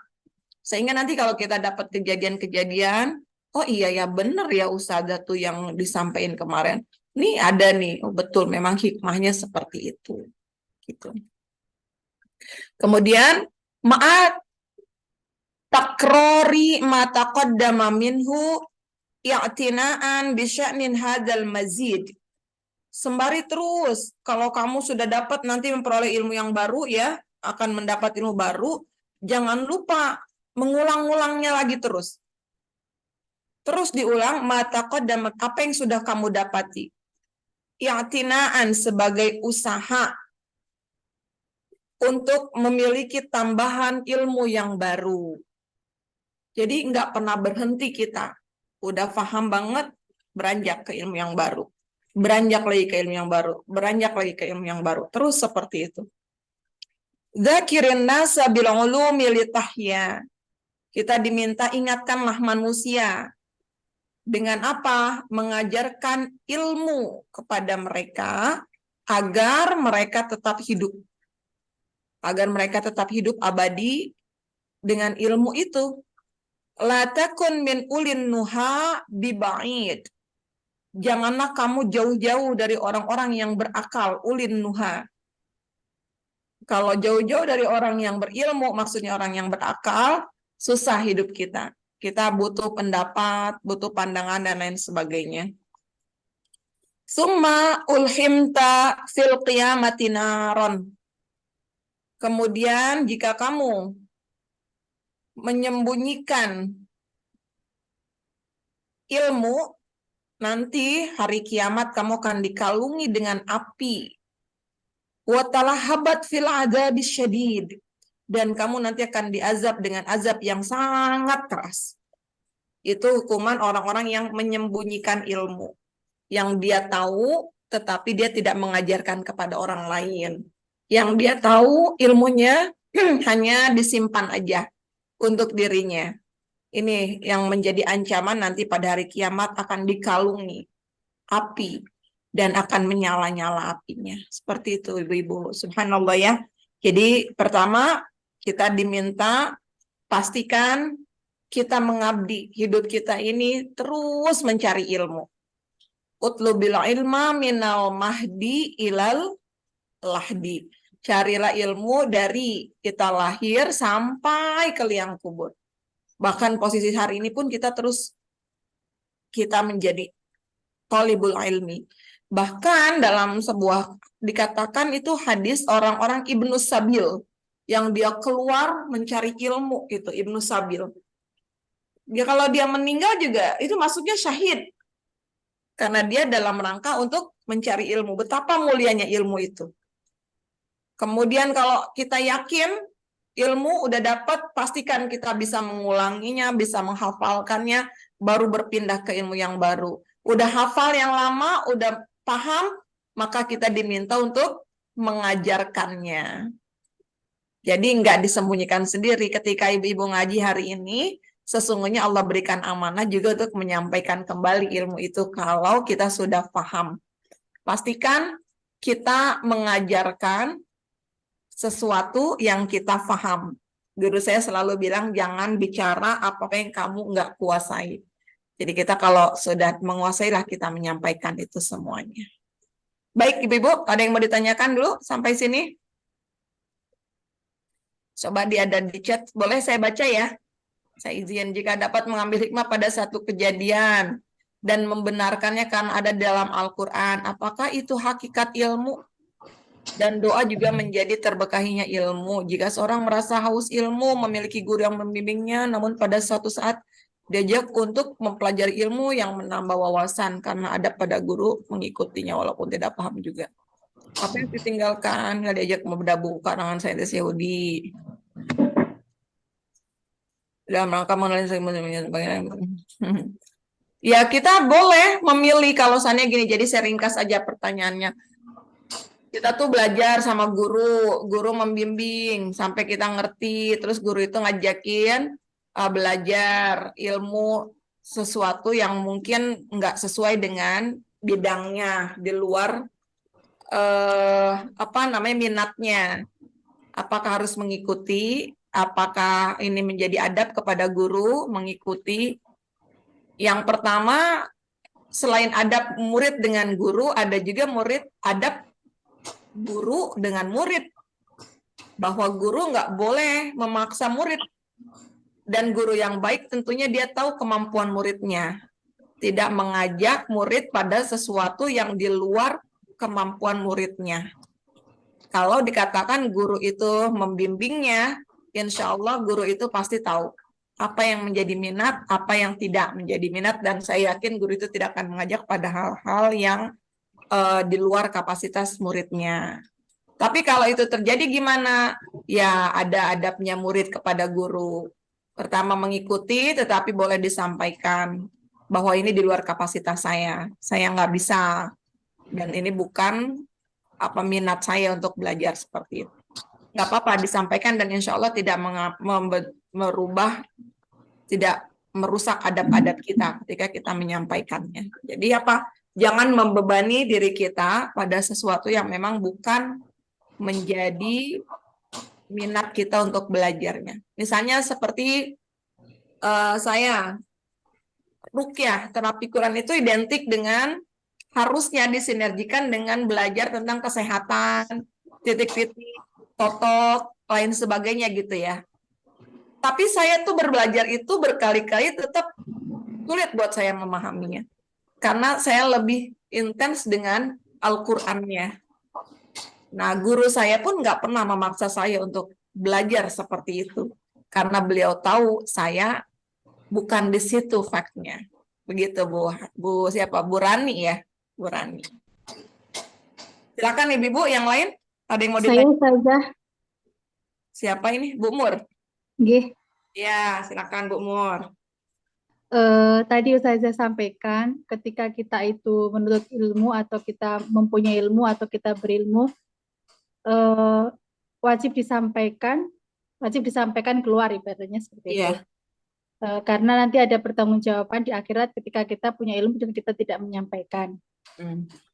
Yang jadi pertanyaan saya, bagaimana ketika kita menghadapi pandangan orang-orang yang berkata, untuk apa belajar? Kalau kita nanti kalau misalnya belajar, kalau kita nggak menyampaikan ilmu kita itu kita dapat dosa. Kayak gitu saja. Ya, gini. Berarti tanya lagi, kamu buat apa makan? Kalau nanti udah makan, kamu lapar lagi. Iya kan? Benar juga, nggih. Iya, bahwa ilmu itu menjadi kewajiban kita, kebutuhan kita, dan itu perintah. Kalau kita nggak belajar, artinya kita nggak menjalankan perintahnya Allah, nggak menjalankan perintahnya Rasulullah. Menuntut ilmu itu wajib. Dengan tidak belajar karena takut kita nggak bisa ngajarin, itu sudah menjadi bisikan setan yang kita nggak mengerjakan kewajiban. Udah itu aja. Kalau takut nggak bisa mengajarkan, nggak bisa mengamalkan, itu urusan berikutnya. Maka ketika belajar perlu diiringi dengan niat, dengan kesungguhan, dengan doa, pertolongan Allah. Iya kan? Ibu-ibu yang hari ini saya yakin juga banyak yang paham tentunya dengan isi kitab ini. Tetapi apakah semuanya bisa menyampaikan? Enggak. Apa yang kita minta? Ya Allah, bantu aku ya Allah. Bantu aku untuk bisa menyampaikan. Allahumma a'inni ala dzikrika wa syukrika wa husni ibadatik. Ini doanya penting banget. Rasulullah ngajarin, ya Allah selalu bantu aku, bantu aku, bantu aku. Menyampaikan ilmu itu bagian dari bentuk syukur kita kepada Allah atas nikmat akal yang Allah berikan kepada kita selama ini. Ya Allah, terima kasih aku masih dikasih akal, bisa paham ya. Masa iya sih dikasih paham, nggak mau nyampein ke orang? Jangan sampai kita termasuk orang-orang yang menyembunyikan ilmu, nanti yang dikatakan di hari kiamat akan dikalungkan oleh api dan dia apinya itu membara, menyala-nyala. Naudzubillah summa naudzubillah. Seperti itu, Bu. Jadi nggak usah didengerin orang kayak gitu. Belajar, terus ntar takut nggak nyampein, ntar malah dosa. Ya kamu nggak belajar aja dosa itu. Iya kan? Iya, Ustazah. Iya. Ada yang lainnya?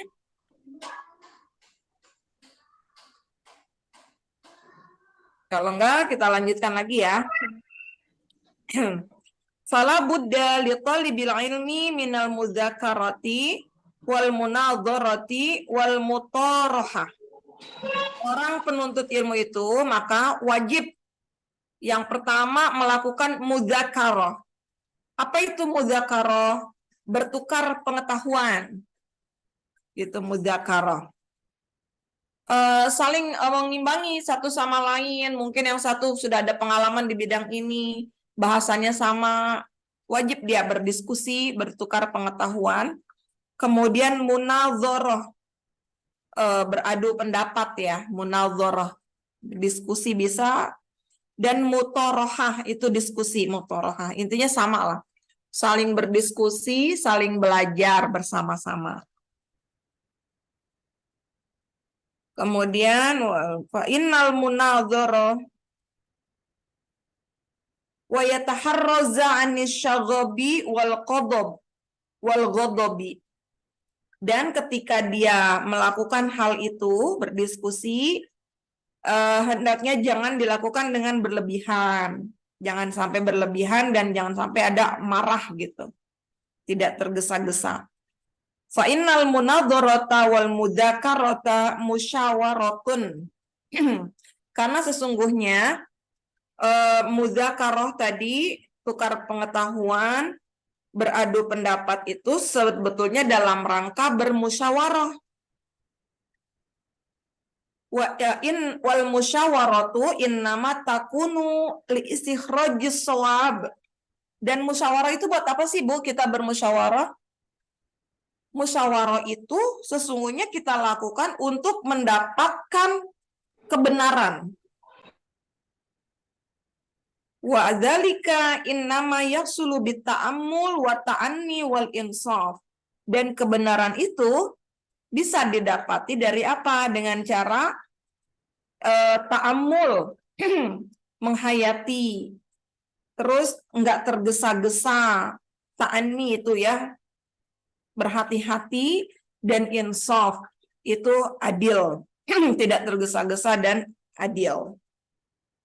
Itu dia tujuannya, kita duduk-duduk ngobrol, ntar sesama SPC nih ngobrol, bahas nih tadabbur Quran yang kemarin pahamnya gimana, ini gimana, saling melengkapi, tapi itu diniatkan untuk mendapatkan kebenaran. Bukan untuk memperlihatkan kemampuan diri kita. Wala yasulu dzalika bil ghadabi wasyagab.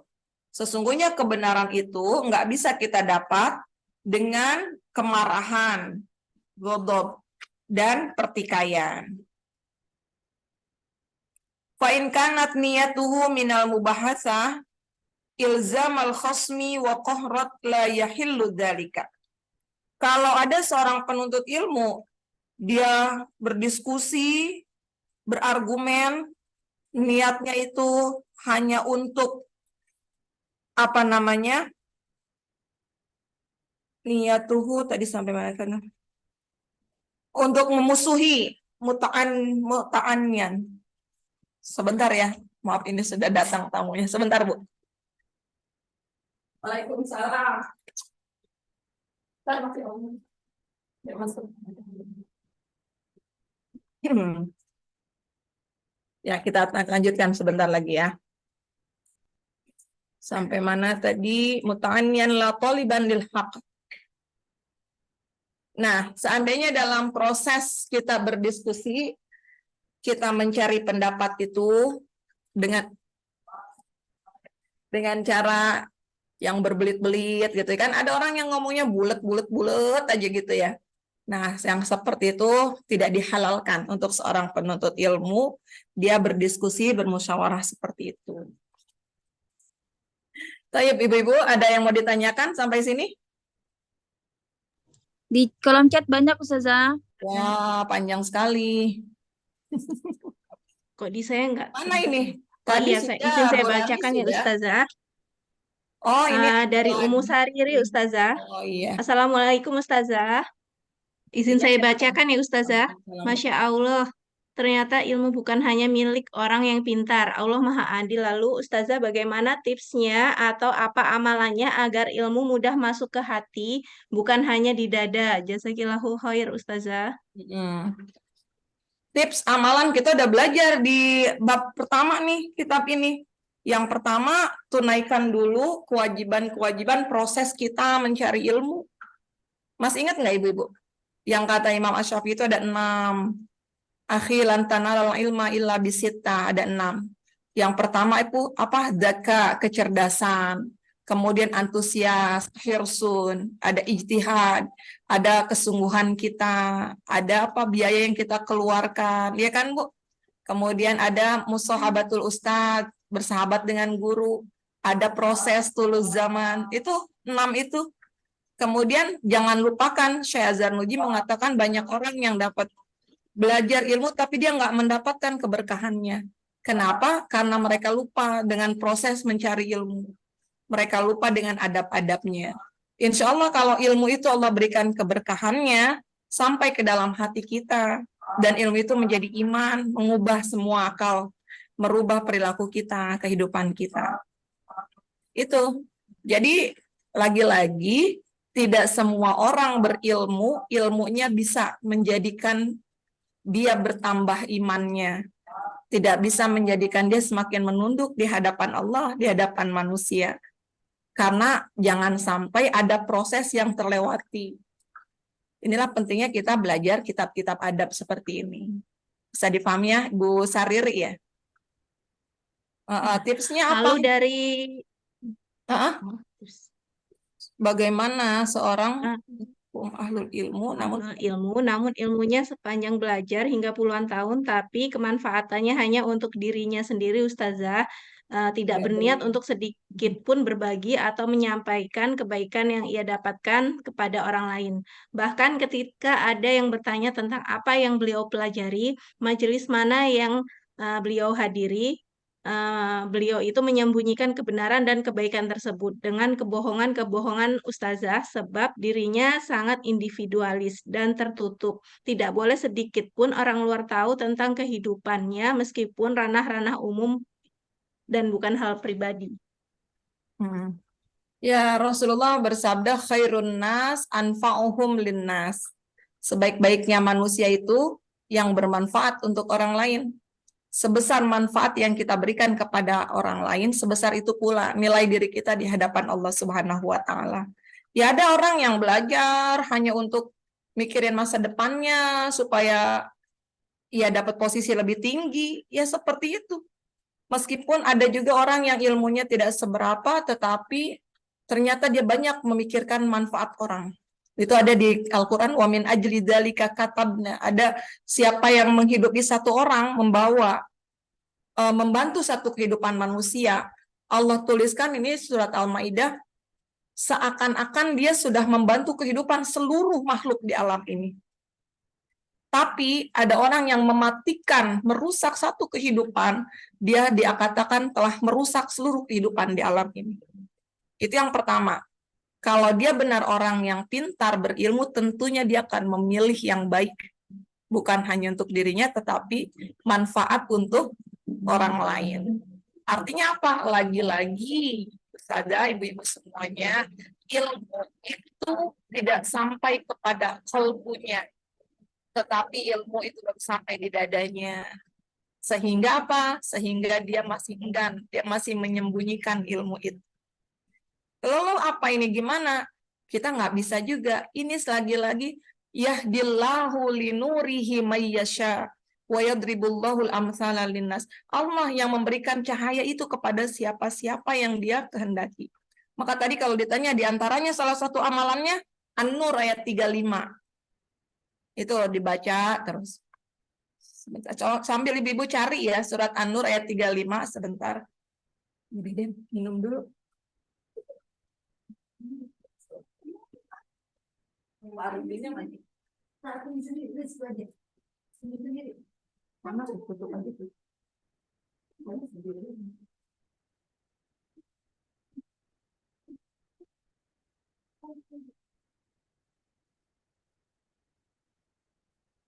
Sudah dapat belum? An-Nur ayat 35 ibu-ibu?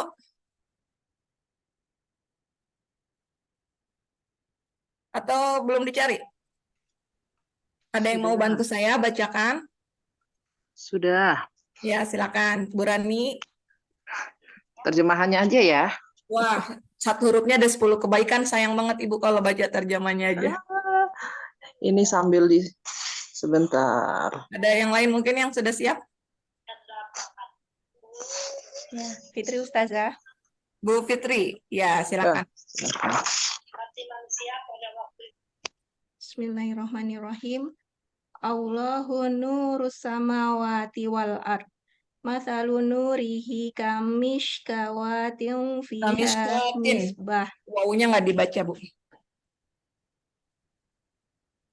Ya Ustazah. Mathalu nurihi kamishkawatin fiha misbah. Al-misbahu fi zujajah. Az-zujajatu ka'annaha kaukabun durriyyun yuqadu min syajaratin mubarakah zaitunatin la yashkiyati wala gharbiyati yakadu zaituha yudhi walau lam tamsashu nar. Nurun ala nur yahdillahu linurihi man yasha wa yadribullahul amthala linnas wallahu bikulli syai'in alim. Iya, bismillahirrahmanirrahim. Allahu nur samawati wal ard. Allah itu cahaya langit dan bumi. Allah itu sumber cahaya. Nanti cahaya Allah itu dikatakan adalah ilmu, hidayah. Ya, Allah nurus samawati wal ard, masalu nurihi, permisalan cahayanya Allah itu, di sini lihat Allah gambarkan, kamiskatin fiha misbah, seperti lubang gelap yang tertutup itu miskat, yang di dalamnya ada lampu. Apa? Al-misbahu fi zujajah. Lampu itu, mungkin ibu-ibu kalau ngelihat terjemahnya kan berbeda dengan penjabaran saya ya. Jadi heran gitu, bingung. Ini secara bahasa yang saya pahami. Lampunya digambarkan ada kaca. Jadi ada lubang gelap, dikasih lampu, Bu. Misbah, pelita. Kira-kira pelitanya itu terang nggak terlihatnya? Karena dia ada di tempat yang gelap. Pasti akan jauh terlihat terang daripada pelita itu berada di tempat yang terang. Nah, hidup kita ini digambarkan tadi seperti miskat, seperti lubang tertutup yang gelap itu. Kita ini semuanya gelap, tanpa pertolongan, tanpa cahaya dari Allah Subhanahu wa Ta'ala. Bahwa Allah yang memiliki cahaya di langit dan bumi. Perumpamannya tadi seperti pelita yang ditaruh di lubang yang tertutup yang gelap. Maka akan terlihat cahayanya.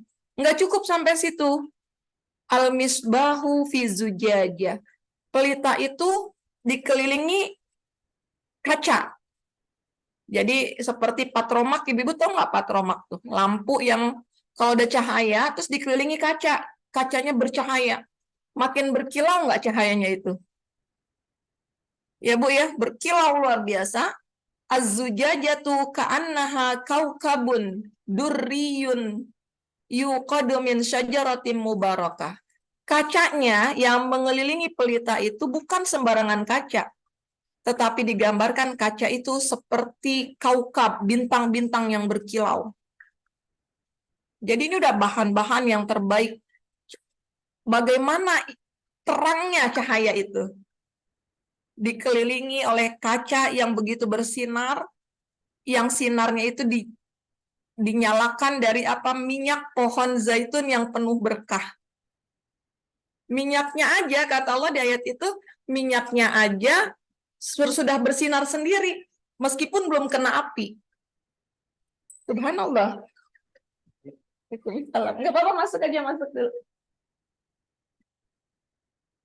Lanjut dulu ya, maaf ya. Afwan ya, Ibu. Jadi begitu menggembirakan kekuatan itu, cahaya nurnya Allah Subhanahu wa taala.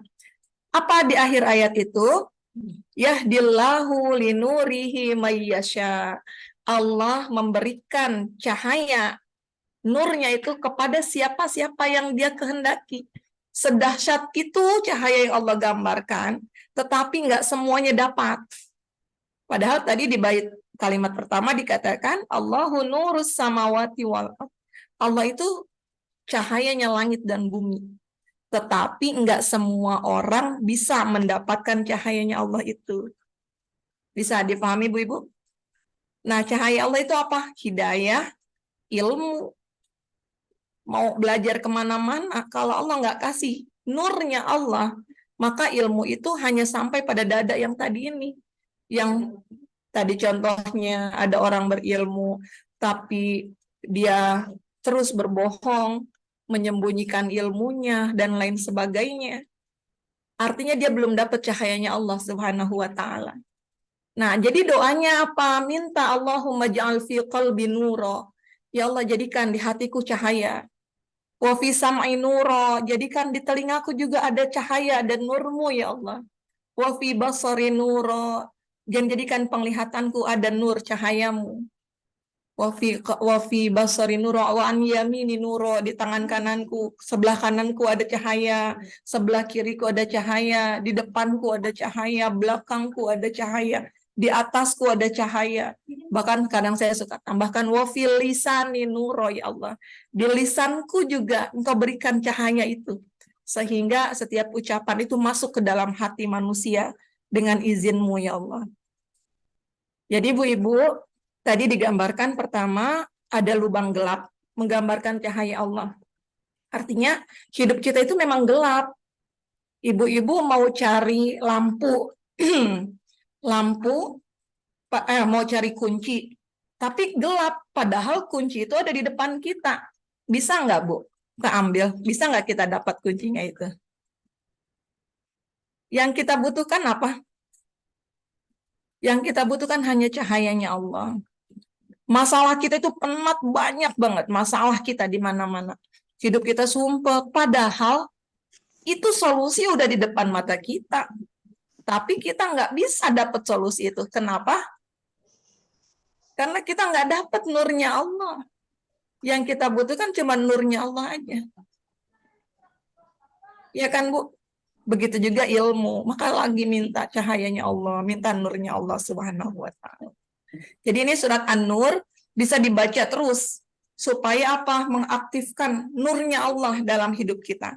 Dan saya ingat ketika kami di pondok, Pak Kiai kami selalu membaca ayat itu dalam sholat berjamaah, dan ketika di luar saya baru paham kenapa beliau selalu membaca ayat itu. Allahu nurus samawati wal ardh. Minta ya Allah, berikan aku cahayamu, berikan aku petunjukmu atas ilmu apapun yang aku dapatkan. Ilmu itu bisa merubah aku menjadi orang yang semakin tunduk, semakin taat kepadamu, semakin bermanfaat untuk orang lain. Meskipun ilmunya mungkin di kalangan orang-orang itu ya ilmu begituan lain sebagainya, tapi sebesar itulah kemanfaat kita, itulah nilai kita di mata Allah Subhanahu wa ta'ala. Bisa dipahami ya, Bu Mimi? Sekaligus saya menjawab pertanyaan tadi yang sebelumnya, amalan-amalan apa supaya ilmu masuk ke hati selain doa. Tadi An-Nur ayat 35 itu menjadi terapi buat kita semuanya. Dan kayaknya wajib dibaca, dihafalkan deh Ibu-Ibu.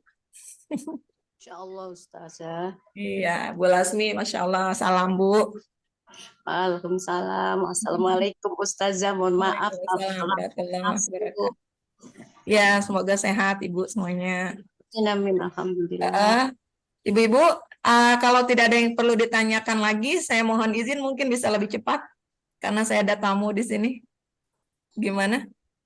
Boleh Fitri bertanya satu ya Ustazah. Masih ada, ya silakan Bu Fitri. Iya. Baik.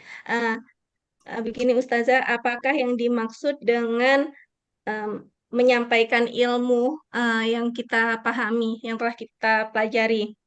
Apakah terkait dengan bakat masing-masing orang berbeda-beda? Ada yang berbakat untuk menyampaikan di depan orang banyak sekaligus, ada juga yang orang yang tidak memiliki bakat untuk menyampaikan ilmu kepada orang-orang, tetapi bisa disampaikan sedikit-sedikit ke satu orang mulai dari keluarga terdekatnya. Nah, bagaimana menurut Ustazah, apakah harus disampaikan ke banyak orang atau boleh ke La yukallifullahu satu nafsan orang? illa wus'aha. Allah itu enggak membebani kita di luar kapasitas kemampuan kita. Ya kalau memang kapasitas kita hanya bisa menyampaikan untuk satu orang, yang penting sampaikan. Baligh anni walau ayah katanya. Sampaikan walaupun satu ayat ke suami, ke anak-anak, dan Allah akan pilihkan nanti sesuai dengan kemampuan kita. Yang penting kita nggak luput dari menyampaikan ilmu itu.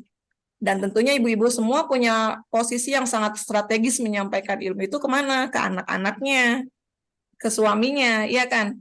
Dan selama ini banyak kita yang sibuk ngaji, tapi kita sendiri repot, susah, lupa kita mendakwahi suami kita. Tetapi kita pengen suaminya soleh. Gimana suami mau soleh kalau suami itu tiap hari kerja, pagi sampai sore. Tapi kita nuntut suami jadi imam yang soleh. Karena ibu-ibunya udah ngaji, pengen suaminya soleh. Tapi itulah yang menjadi dakwah kita. Dalam makan kita, sampaikan sedikit ilmu yang kita pahami kepada suami kita. Dalam bicara kita, ini menjadi dakwah. Dan semua itu punya peran masing-masing. Jadi jangan menuntut juga suami ngaji, ntar yang nyari duit siapa? Ya kan, Bu? Jadi semua punya kapasitas masing-masing. Dan saya ingat pesan guru saya ketika kami bersilaturahmi, selalu beliau bilang ke suami saya, Anda support dakwahnya Nia, terus cari uang, bekerja dengan baik. Sehingga nilai dakwahnya itu tidak ternodai dengan kepentingan-kepentingan dunia karena kebutuhannya sudah dicukupi. Masya Allah, sampai saat ini tuh menjadi keberkahan buat kami, Alhamdulillah. Baik, Bu Fitri, sudah ya? Menyampaikan ini nggak selesai-selesai nih. Menyampaikan kebaikan hanya ke keluarga Ustazah, tanggung jawab apa ini? Oh, iya. Tadi ke keluarga Ustazah tanggung jawab dalam menyampaikan kebaikan. Oh, tentu enggak dong. Rasulullah sifatnya apa? Ada tabligh. Ya kan, Bu? Menyampaikan. Itu kan ruang terkecil keluarga kita. Tetapi mau lebih luas, orang mukmin itu selalu ingin melipat gandakan. Tijaratun lan tabur. Ada perniagaan yang nggak pernah rugi. Kalau dia punya kesempatan, ya seperti ibu-ibu kalau bisnis MLM aja begitu semangatnya loh ketemu orang, pengen prospek, ya kan Bu? Betul. Closing. Untuk urusan dunia, kita begitu semangat Bu, prospek orang. Kenapa sih untuk urusan akhirat kita nggak semangat? Sudah berapa banyak orang yang menjadi aset closingan kita tarik ke surga. Kelak nanti suatu saat kita mungkin belum didapati di surga, tapi mereka sudah masuk ke surga lebih dahulu. Tidakkah mereka akan mencari kita nanti di hadapan Allah Subhanahu wa Ta'ala? Itu kan yang dalam hadis dikatakan ada ahli surga, dia dimasukkan ke surga, dia bilang, ya Allah, sungguh sempurna nikmat ini, tapi mana teman saya? Teman saya yang dulu sering nasihatin saya nggak ada. Teman saya yang sering ngaji bareng sama saya kok nggak ada. Ternyata temannya belum masuk surga, masih di neraka. Allah memerintahkan malaikat mengambil, dicari, diangkat ke surga. Karena syafaat orang-orang yang menyampaikan dan selalu bersama-sama dia beramal soleh. Mungkin kita jadi bagian itu, semoga kita berharap. Kalau ibadah kita belum cukup, ngaji kita belum cukup, setidaknya dengan lisan ini kita pernah mengingatkan orang lain kepada Allah Subhanahu wa Ta'ala. Sudah azan ini ibu-ibu. Enggak, Ustazah. Baik ya, insya Allah. Semoga Cukupkan saja Ustazah. hari ini mohon maaf karena memang waktu sholatnya kita maju ya, maju dan meskipun sedikit semoga membawa keberkahan buat kita semuanya. Jika ada hal-hal yang kurang berkenan, Allah yang maha memiliki kebenaran dan kesalahan itu tentunya dari saya sendiri. Wassalamualaikum warahmatullahi wabarakatuh. Waalaikumsalam Waalaikumsalam warahmatullahi warahmatullahi wabarakatuh. Jazakumullah khairan, Ustazah, Ibu Guru Sri Lasmi, dan teman-teman semua. Jazakumullah khairan terkhusus untuk Ustazah Rahmania Idrus. Semoga apa yang Ustazah sampaikan dapat kita pahami. Allahumma faqihni fiddin, Allahumma faqihna fiddin. Dan kita amalkan di kehidupan sehari-hari kita. Semoga Allah memberikan Ustazah melimpah barokah, melimpah kebaikan hingga ke anak cucu Ustazah. Demikian teman-teman sekalian. Afwan, Izinkan Fitri ya, saya Ustazah. Ustazah ini Dulu ya. mau duluan aja nggak apa-apa Ustazah.